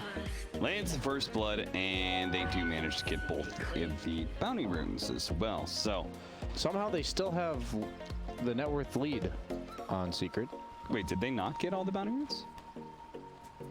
Secret. Secret got three. Secret got three. Never mind. Okay, so it is officially determined that getting 292 gold for first blood is not worth losing a bounty room. Would you trade though that gold be accumulated On one hero? person? Yeah, it's probably worth it, honestly. He gets 3 denies on Koifa in the first wave. That's a pretty big deal. 3 out of 4 denies. Yeah, it is pushing into his tower now, but he's going to have a significant level advantage, at least early on. His momentum on Koifa, really important in this game.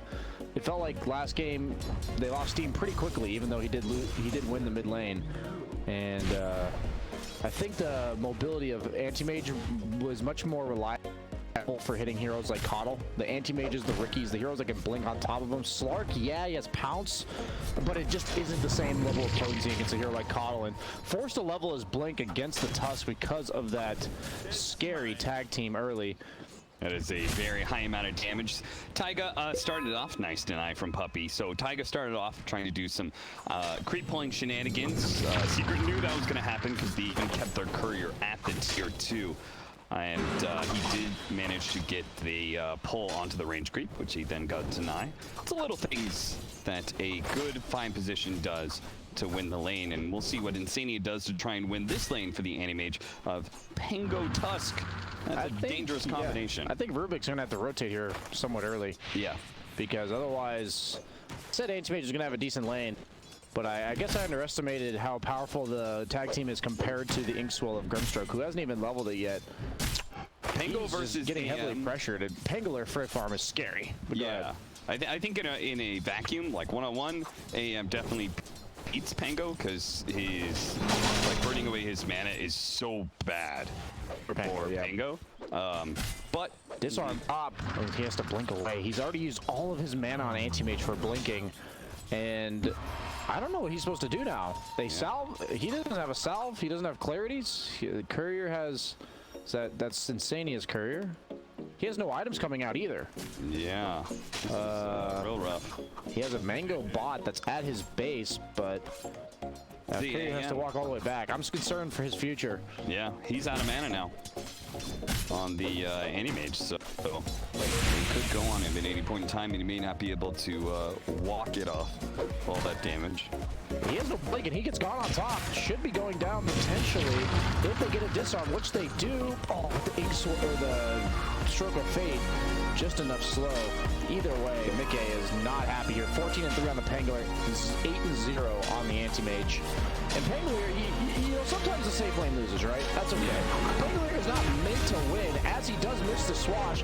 Barely not enough mana to blink, and Zai, a little off the mark there, but nonetheless, still no salve. Maybe it's even better they didn't kill him. Yeah, I was about to say, at some point, don't you just want to die if you're the AM? Like, get me out of this lane, let me reset. It's pretty much every pub I ever pick a greedy carry.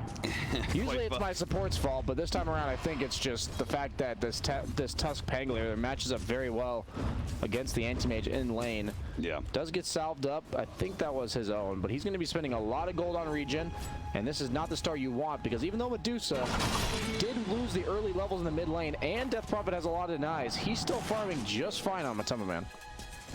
And that's kind of like the pace of the game we're trying to match. The Medusa probably going to go for that Manta plus potentially Rapier, but if not, then you know the Anti-Mage needs to get those 2 or 3 items by the time Medusa is participating in the game. Double damage. That will help Koifa assert more dominance on those denies, as he's got 10 of them.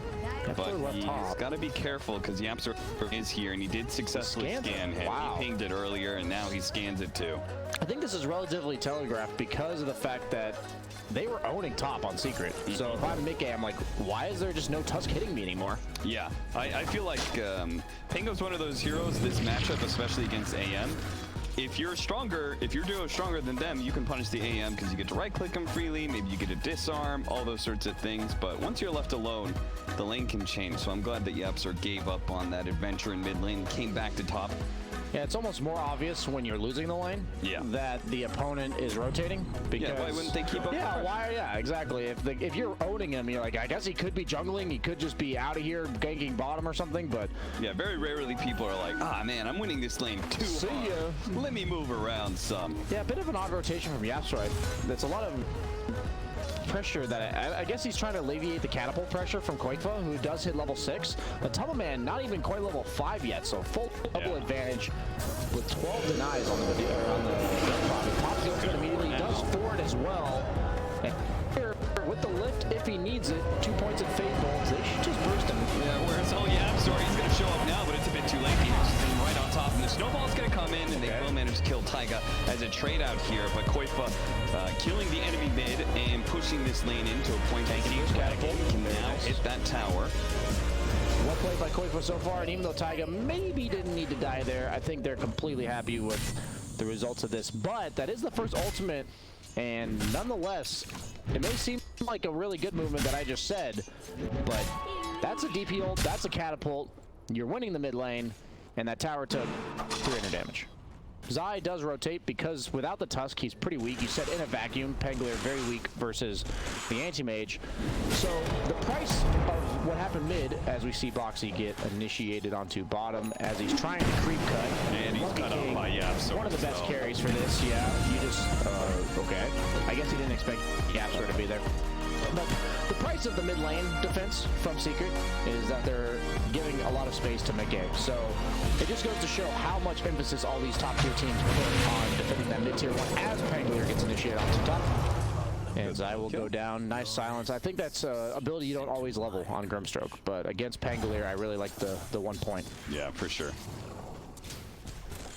Does mean Nisha is still free farming as well. In fact, he's second in net worth ahead of all the other cores. It's only Death Prophet who is sitting there at the top. Phase boots complete on Death Prophet. Going for the full wand. Yule's queued up, then BKB. And Anti-Mage, Shocker going for the Treads Battle Fury with double Wraith. Pangolier has the components of a Vlad's. Very standard item builds so far. Zai, nice reaction there. Able to jump away before Phantom's Embrace was cast on him. I'd almost want to watch this game back and ask YapzOr, do you wish you hadn't rotated mid as early as you did? Yeah. You know, I think defending the catapult was really good, but earlier on, I think he could have kept the pressure on Mickey just a tad longer, because now Zai is really paying the price. Barely, or almost level 5, while the Anti-Mage is almost level 7, in a lane that looked very ugly for Anti-Mage. Well, if Secret win, and if YapzOr is the post-game interview, maybe the panel will ask. Oh, I can't ask him. I'm over here. Yeah, but we've had some great post-game interviews. We have. ESL 1, we have bottom lane, we're going to fight, toss up in the air into the stomp. At the same time, Snowball should be able to bound the strike, but here comes Koikfa. He's pushed a little bit farther away, and Box is a bit low. Now the Medusa's here to look to finish him off. A couple more shots, and he will manage to get that kill. Traded out, though, is YapzOr, and Koikfa's going to try and use the rest of this exorcism to take down that bottom tower. I like this rotation a lot. Medusa is a hero that's hard to push into, and not only that, but she doesn't counter-rotate. Yeah, he's there, But it doesn't feel good. If that's like an Ember or something from the mid lane, you're like, okay, if they're mid laners, you're careful. Puck, you know, they might coil me. With the Medusa, it's like, we got the right there.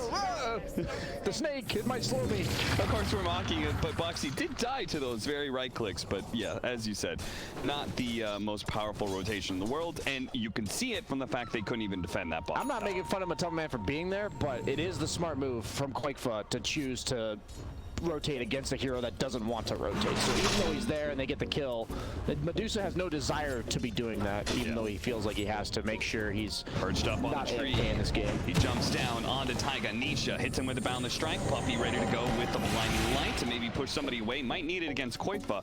Spirit Siphon, but Koikfa just runs away. Now on the other side, Insania is looping in, and he actually just found the ward. Can he actually kill the ward before he dies? That's what he's hoping for right now. Nice value. He does get it. You should have known better. You should have denied that ward. The ward is worth 138. His life is worth 179.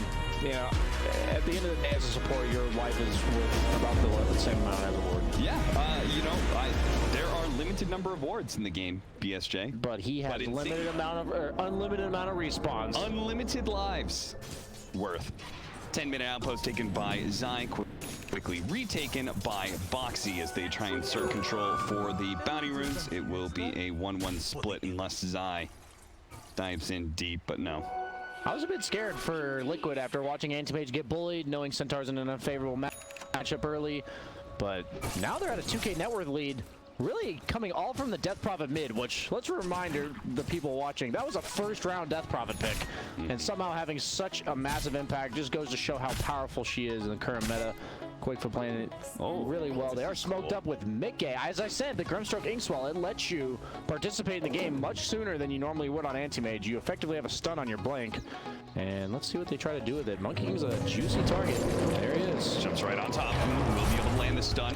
Puppy tries to get there with a blinding light, but he's a bit too late. Now the brace is put on the Monkey, and he can't jump away, even if he could get the distance away from the AM. Mickey, rather, claims that kill for 200 gold, and now plays bottom lane. I love that play. How often do you expect to get ganked by an Anti-Mage at 11 minutes into the game?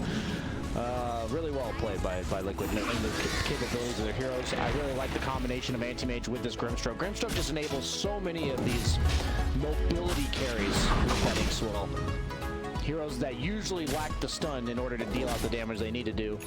And Anti-Mage being a perfect example of one of those. So Puppy is taking over the dangerous farm as, yeah, Boxy is also in the dangerous farm. In the dangerous farm, and it's about to get a whole lot more dangerous for someone. Follow it up, he pops the Stampede, and Taiga completes his TP, but he's rolling Thunder, so he's able to roll away. He's just going to try to defend, I think, but he might just have to, walk away. Meanwhile, mid lane is getting pressured. Death Prophet has ult if he wants to pop it, so we're looking for a potential trade situation here. I like the movement by Secret, and I like the counter movement by Liquid. Both teams playing according to script, I would say, except for the Anti-Mage blinking and ganking the Monkey King. But actually just going to dissuade this Death Prophet ultimate almost immediately. Is this okay for Liquid? I guess he has to do this. Like, he's scared of getting ganked by the Tusk, who represents a ton of damage at this stage. And even though it's a first-round Death Prophet, and we talked about it, he has no save. So he does have to be a bit more careful, as Zai does get gone on the top with a Nisha ultimate to counter-initiate. Oh, he gave the Inkstroke over to Taiga, and he almost managed the swashbuckle onto Zai, but because he missed, Zai kills him back. Now Boxy gonna be pounced on by Nisha, rolling snowball in with a beautiful ice shard, blocking in, and it's gonna be 2 dead. Yeah, I think Koifa expected with so many heroes off map that maybe they're rotating on mid. They were around mid, and then they immediately doubled back to top, seeing when Koifa backed off. So that's just 2 birds with 1 stone there from Team Secret. Just a really good movement by them, and despite being up by 1K, Liquid, no Death Prophet ultimate, and you don't have an Anti-Mage, like, effectively, in terms of participation in the game. So you're fighting 3v5, or maybe 3.5 when Death Prophet's not in peak form. Does have the Yules and the Fated Brooch, so he's a race car. 420 movement speed, blazed.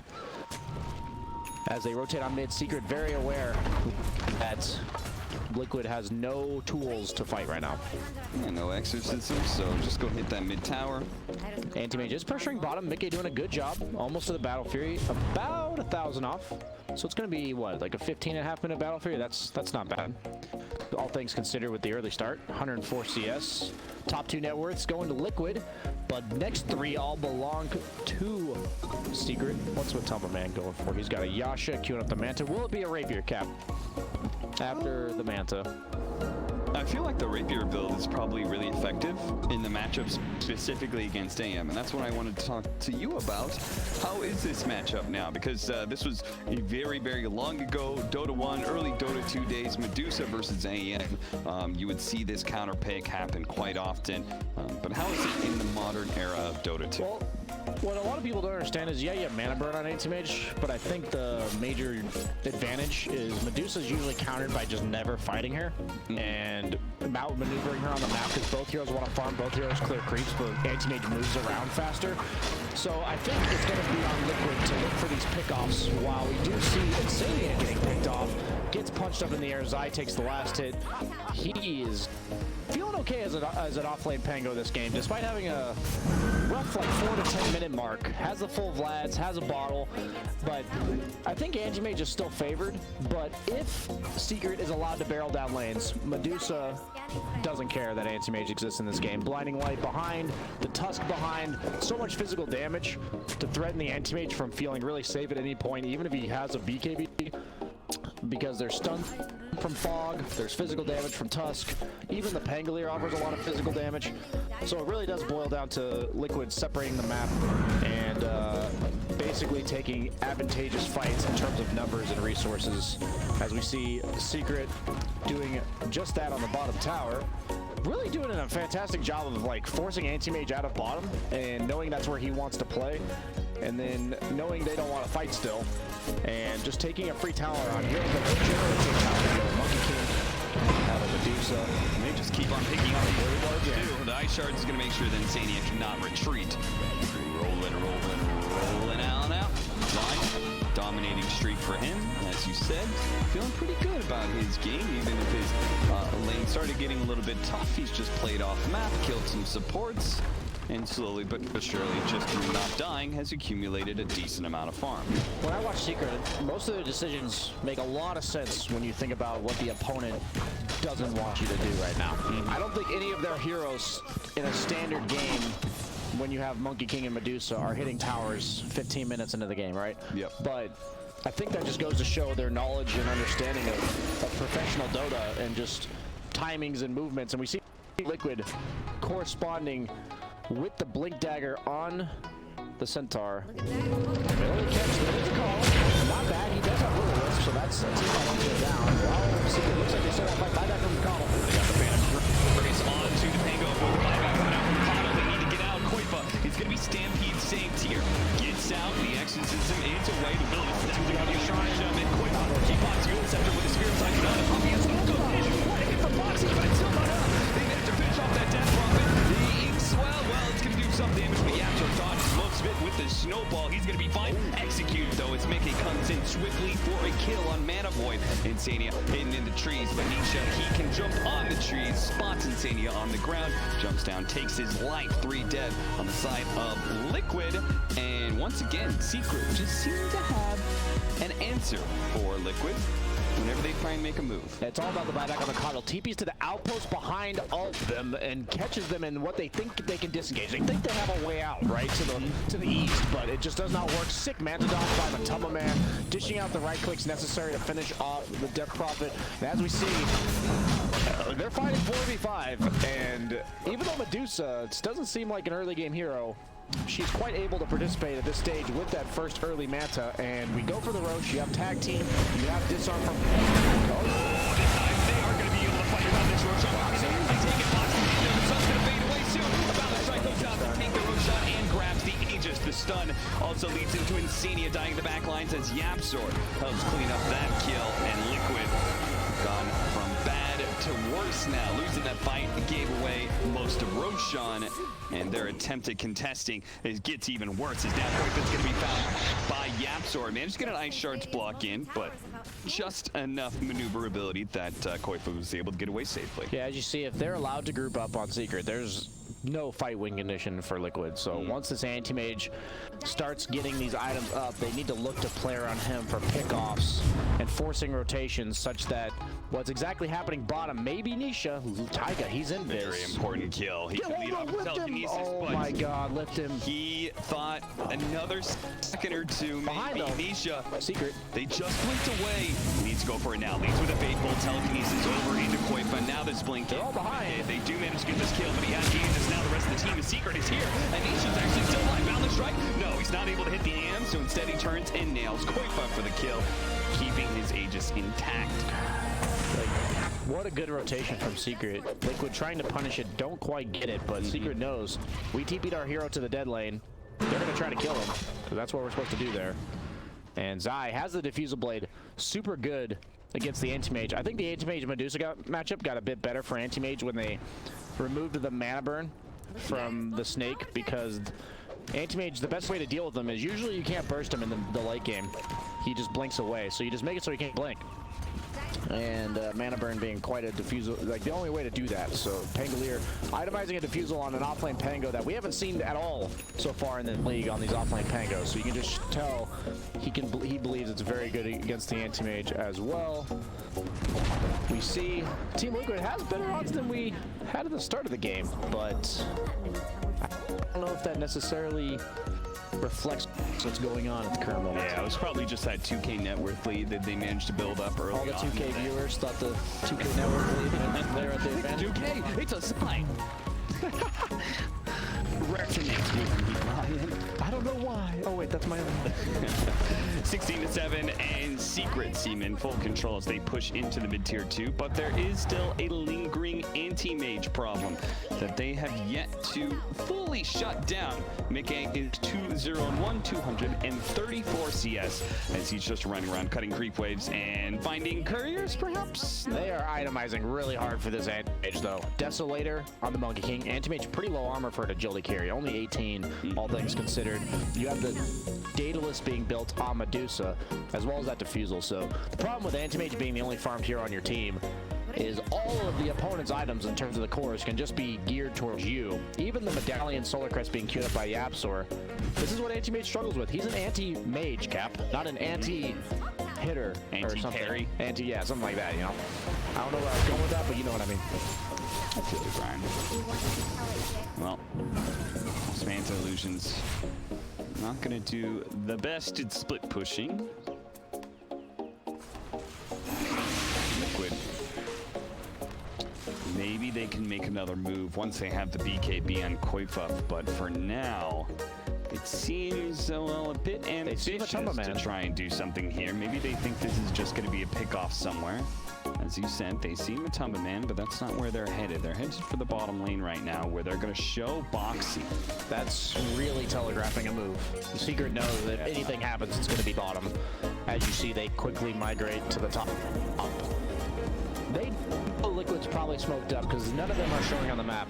And even though you have Aegis, you are perfectly content knowing if they're smoked that that's their only way of really starting the fight on you. And in return, Secret is now going to smoke back. Probably Medusa going to TP to the tier 2, possibly. No, the outpost is taken, so probably the tier 2 after he takes the tier 2. The courier just floated by. They know they're coming. They're going to lay a warn out immediately to be able to spot Nisha. They get a silence out on him. He removes it. Now the Wukong's command. The Ice Shark's blocking and Taiga, but the Wukong's command, not that great. And now that's actually going to be a pretty big leech, but as they kill him, somehow able to get away, but then he lands on a puppy as well. Nisha was able to run down tons. Looks like Insania's going to get out, and Death Prophet just died so quickly there. He didn't use his ult at all, and meanwhile, Mickey is split pushing mid.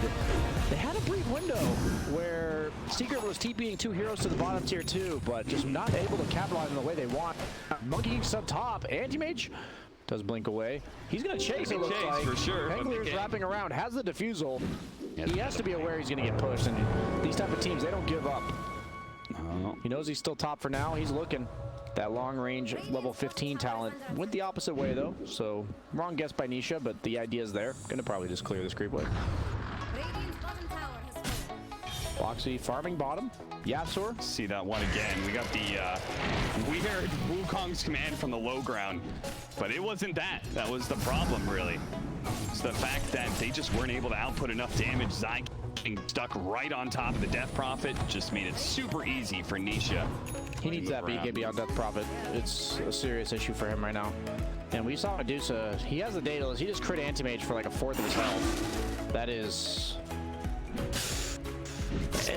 You need a BKB because of all this AoE crap, but then they have so much overwhelming physical damage on the side of Secret that it just feels like one of those situations that you just need too many items on the Anti-Mage in order to carry this game. Does have the Basher, so his kill potential's there. Pangolier bottom, does go on him. Zai forcing him away. Anytime you're Anti-Mage and you have to run away from a Pango while you're split pushing, that just does not feel good. Certainly not. Reflects the situation of the game, I believe, though. Yeah, it says he is scared. And Secret, knowing that, will play a little bit more split up. But as they see BD Rune, that is a good opportunity to try and take a team fight. Almost BKB on Monkey King, almost BKB on DP. 100 gold for her, 1,000 for Monkey King. We're going to see a brawl. very soon, I believe. Gives Zai the next creep wave or two, and he'll have Blink Dagger. Insania taking the dead lane farm. Looks like he's gonna reflect. Nope, they actually he's ninja in the trees here. I like his positioning. Secret making the move, knowing this guy is not allowed to push this wave as a 5 position. Quickva, they spot him. Boxy is also. He does have Stampede, and if he's going to use it, he needs to use it. And Relish Strike hits him right as he pops it, and he just gets chain stun into the snowball as well as the Walrus Punch.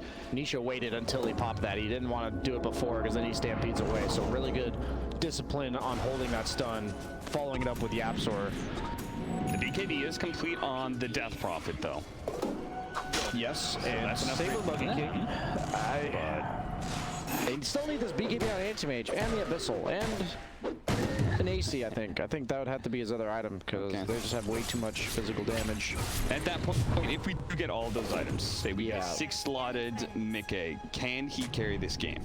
It's all about separating them. He'll be able to do ample amount of damage, but if their group, if he blinks in, he's actually just gonna melt in a matter of seconds. So that's what it boils down to. Can Liquid find that opening? It's tough with heroes like DP because they're meant to be able to just walk at you and fight you, and that just isn't the case this game because you picked the anti-mage. That's where they need the rest and of they picked the Liquid. Deuce. I think maybe Deuce is a conceptual counter to Death Prophet for that exact reason. Yeah. Simply because you just don't want to go on the Medusa, and Death Prophet wants to just go. Damn. You learn after a while when 2 Medusas get picked into Death Prophet in a matter of 2 series. I like the way you put that too, Brian. Was it elegant? It was simple enough for me to understand. Yeah, She wants to It's go. pretty tough to She go. no go. Yeah, it's play. tough to speak down to your level, but I sometimes manage to pull it off. Secret is smoked up. DD on Monkey King. Look at Yapzor go with the spider legs. Peaches collide and finds something. BKB found the strike into Wukong to him. Liquid's in trouble. Koifa's got to get out of here with his BKB. He actually executes his Spirit Siphon, so he doesn't have any of those left. Just a couple more, but he keeps on having to run away. And now his BKB fades out. Zai is going to try and hit him as soon as Koifa comes back down to earth with help from the Tumble Man and Yapzor. They will bring down that big carry. Nisha, though, still battling out with Boxy and Mickey. Mickey's forced out, but Boxy doesn't have the same kind of escape. He's easily caught and captured by Secret. 22-8 is Mickey.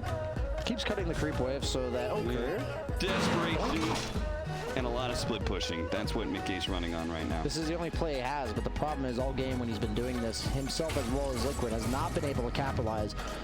The Quick was some other mobile hero. This is much easier, but oh my god. And again, he just calls up the clip right in Insania, punched him in the face, and now they blow Mickey into a potentially bad fight. He's no mana to kill out of Yapzor, and now he's out of mana thanks to Zai. And Yapzor survives through it all. Meanwhile, somewhere in the mid lane, He's on his own little world here, has the BKB. No mana items on him. I like this a lot. You don't go for the Scotties or anything like that. You just go straight for the damage after the Manta, which is like that luxury survivability item. As Rubik just has a bunch of random spells tossed at him from a distance. Nobody even was in hitting range of him there. I think half of it was just Medusa right-clicking in the tower and split-shotting him. What now? As I said, you cannot fight into them with Anti-Mage when they are grouped up, and they are, I'd say they're pretty grouped up right now. Maintaining a constant 5-man. Very loose pentagon. Pentagon formation. Mm-hmm. Nobody close enough that you can get hit by a 2-man stomp. Rocha's up and just spawned and they see it. Take a new banks back up.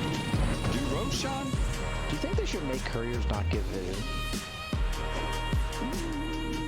I'd be down with that. Because I think, what if somehow the vision didn't work in the Roche pit? I just think it's a problem that you have 5 couriers to scout Roche pit. What if no kind of vision works inside Roshan? Rocket Flare, Ancient Average, Nice Blast. That would be a hot take. That would be juicy. Well, that is going to be free Aegis and Cheese for Team Secret. Level 20s being picked up. 2.5 Stone Gaze duration for the Medusa. Nisha doesn't quite have his, but Such a long spell. Now, 8.5 seconds. The movement speed granted to her is pretty insane. It's been bumped a bajillion times. I think it was given at like 20, then 30, 50. It was like, okay, now this is enough. We see bottom lane. Rubik gets about one-shotted. Okay, let him go. As a Centaur, it appears they thought Rubik was going to die. They want his head. They want him mounted on their wall, and Team Secret should have it here. Boxy stuns, has his blink up, but he has no mana to work with. He's gonna have to wait for that to regenerate. Yapzor, Detective Yapzor is on the case. He found Boxy. He's gonna be able to chase him down. All right, back to that mid lane. Let's go. You already got a buyback out of Insania, and Boxy doesn't. Medusa was forced to BKB, but seems like a small price to pay. He did get his mana burn, but guess what? Here you go, says Coddle. Puppy helping out his boy. Has the blinding light, the glimmer cape, the ghost scepter, all types of ways of saving himself, as well as the Medusa. Heroes like Anti-Mage, man, fighting into Medusa. This seems broken, this Coddle Medusa combo. Yeah. I don't really know how you ever go on her. I mean, if Coddle ever gets level 20, 620 mana given to a Medusa.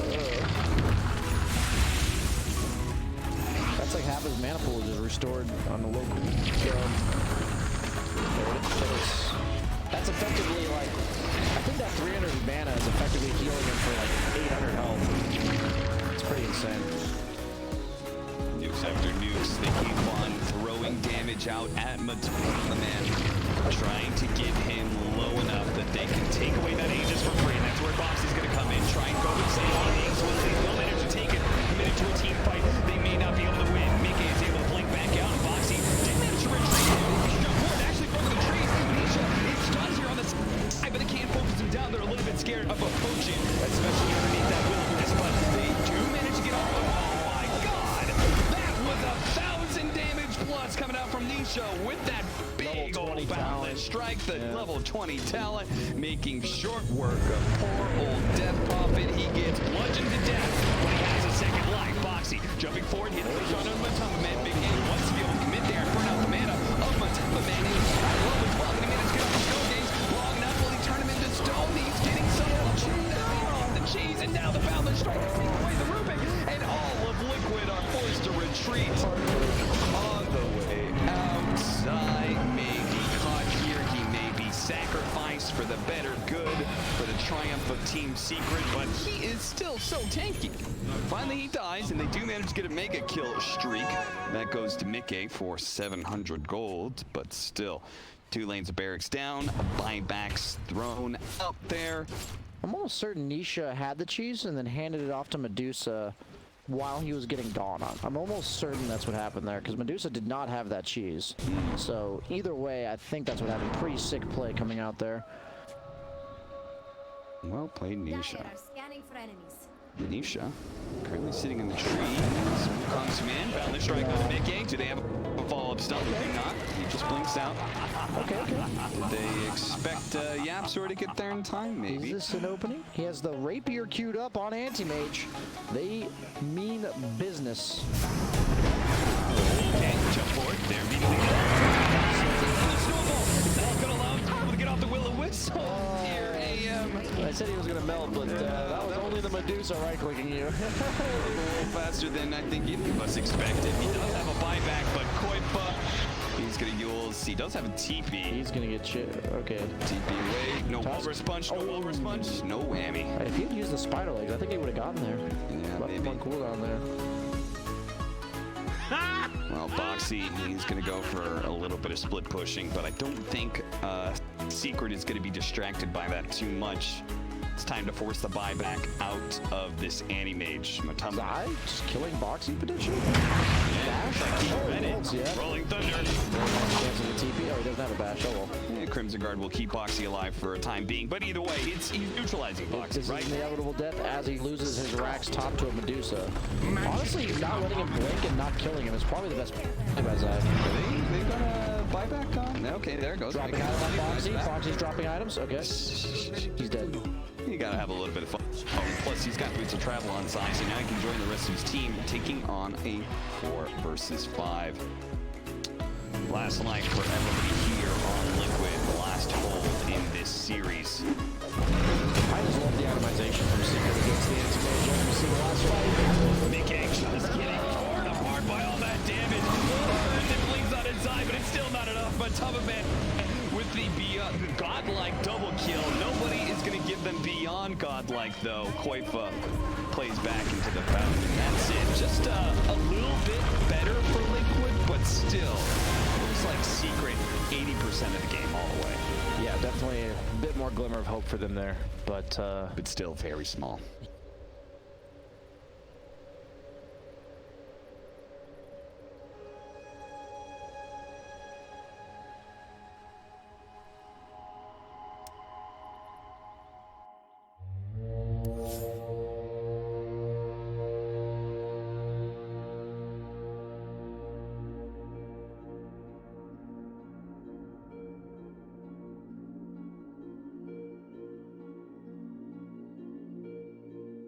Raise your weapon, sing a song.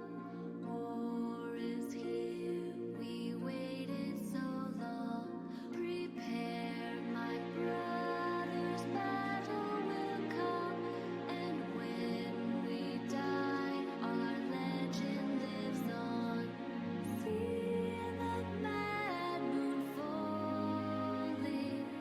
Side by side we stand strong till the end of days. Through the clash of our blades, we'll sing the warrior song.